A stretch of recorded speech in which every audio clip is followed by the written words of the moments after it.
Hi everyone, thanks for joining another Rider Pilates session. We're using a step today just to really help build up not just our leg muscles, but also this is really good for building up the strength and the control through your glutes. There's your big powerful bottom muscles that help to give you that stability and security in the seat. So let's get going. Check your posture before you start, making sure you've got equal weight through your feet, that nice elastic spine keeping you up nice and tall. I suggest you pop your hands onto your headlights because we're going to get your hips on the move with your hip openers. So one leg up, out and down, and the other leg up, out and down. Trying to keep your upper body as still as you can. Kind of the clue is in the name, it's the hip openers, not the body movers. It's the hip openers. So focus that movement into your hips. Really trying to loosen everything off. Get those joints moving, get the muscles around them on the move as well. Then we're going to go into the reverse, so taking your leg out to the side and forwards, out and forwards. Keep your body as still as possible. Do one more each way. And then we're going to go into your walking, so into those diagonal pairs of opposite arms and legs, thinking about your ribs sinking down towards your pelvis and your body starting to really work as a unit. Everything is working together, independently but together. And then we're going to take this into the wide walking, so feet out wide, arms now to the side, and watching that you keep your body still so we're not getting that swinging movement. Again, think about ribs sinking downwards. Pelvic floor if you can, onto floor 3.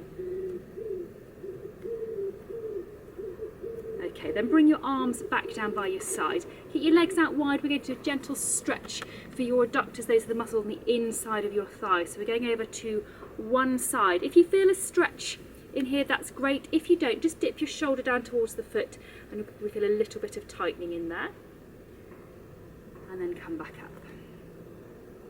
And same to that side again. Add in the little shoulder dip if you need to. And come up. I'm going to do one more to that same side. Remember, we're not trying to lengthen the muscle. We're just trying to take it through its full available length. Okay, same to the other side. So over onto that knee. If you feel the stretch, lovely. If you don't, shoulder down towards the foot. And then come up. And again, over into that little dip if you need to, and up. And we'll do one more to that same side, and up. Okay, now you need to get your step. So if you've seen me do these before, doesn't need to be a big step. If you find this height of step too hard, use a small one. If you find it too easy, use a bigger one. So let's get going. We're going to start off. I turn mine that way because it's a little bit easier for the length of my foot because it's not a wide step.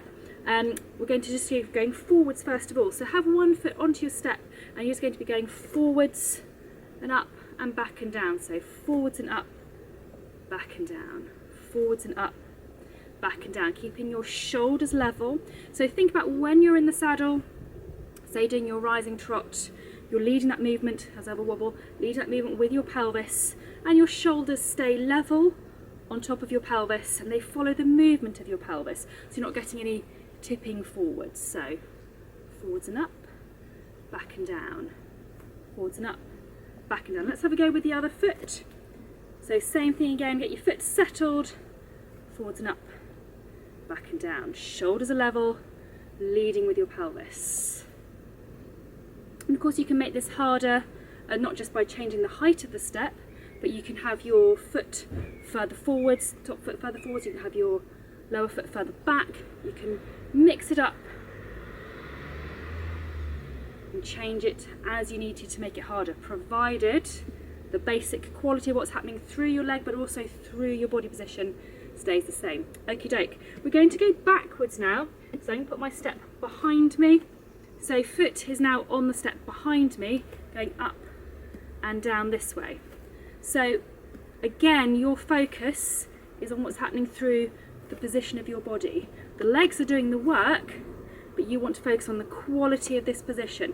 If you can make your legs do the work but keep the quality of this position through your upper body, then that's going to really help you with your security in the saddle, particularly with the more demanding movements or when your horse does something unexpected. The more you can control your body, no matter what your legs are having to do underneath you or what's happening with the horse underneath you, the easier everything will be. Okay, let's swap, go the other way. So other foot onto the step behind you. And obviously, if you've got a really high step, this is quite awkward to do, going backwards, just because of the angle, particularly around through your ankle. But it's not impossible. It's not impossible. But don't try and make it too difficult for yourself. Remember, you want to be achieving a good result with what you're doing. You want to be able to succeed and keep this bit of your body still. If you make it too difficult, you're just not going to be able to do the exercise properly at all. Okay, last one of those. Then we're going to go sideways. So, again with this one, you can really vary the difficulty depending on how close you have your foot. But once again, the legs are doing the work, particularly this one, it's really having to hold your pelvis level. These glutes are working hard to hold your pelvis level as you go up and down through the squat, through the step. But again, you're looking at keeping your upper body absolutely level all the way through, so you're not leaning into that movement. So the upper body is still, all the work is happening from here. And yes, you can make it harder, so you can go from further away. Challenge yourself. Can you control the down and the up through that bigger range? Okay, let's go the other way. So, other foot down. And I quite like doing this sort of movement because it's quite a good little test. Highlights quite nicely all of these step exercises because you literally swap from one leg to the other quite quickly. You can really compare the difference between your two sides, and you might think that doing normal lunges or normal squat exercises you're really equal, but actually when you do something like this you suddenly realise actually one side you don't have that same degree of control. So you can really use these, something as simple as a step, to highlight things that you need to work on. Okay, we're going to do this into a crossover now. So you're going to put the outside foot onto the step and up, come back down. So you're keeping in that crossed position. You don't have to, but it's quite good. So now you're really challenging your pelvis because there's quite a lot of rotation that wants to happen through your pelvis. You've got to work hard to keep it straight, and again, keep your shoulders absolutely level.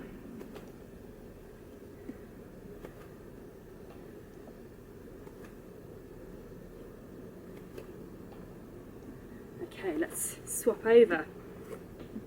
So other foot up, same again. So pelvis, those headlights stay level, even though your legs are crossed and you're going up a step.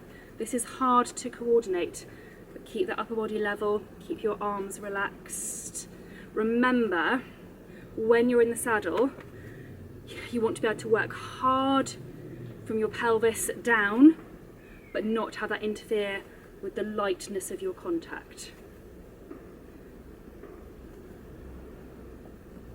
Okay, come back down. One last little exercise with your step, which is quite a nice, easy one, doing some little up and downs.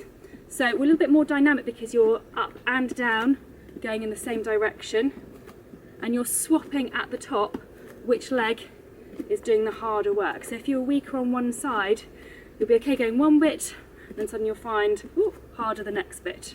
So see if you can, through this whole up and down movement, again, keep the upper body really relaxed.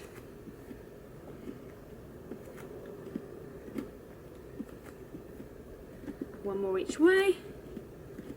Last one. Okay, let's pop these away. So if you've been using a step that sort of height, you may think, oh, I haven't actually worked particularly hard, I'm not particularly out of breath. Nonetheless, that has worked your glutes muscles really hard. So it is a great little, if you are short of time, great piece of kit to do. Okay, let's do some curtsies flat on the floor. So hands onto your headlights, and we're going to be putting into practice what you've just been doing with the step, but keeping everything on the flat, because we are positioning those legs into sideways crossed positions. There's a lot of movement going on through your hips and through your legs, but you really want to focus once again on not allowing that to interfere with what's happening through your shoulders. Can't get my teeth in now. And you can see if you can do a little bit behind as well. So keeping those shoulders level, even though your legs and pelvis are working hard.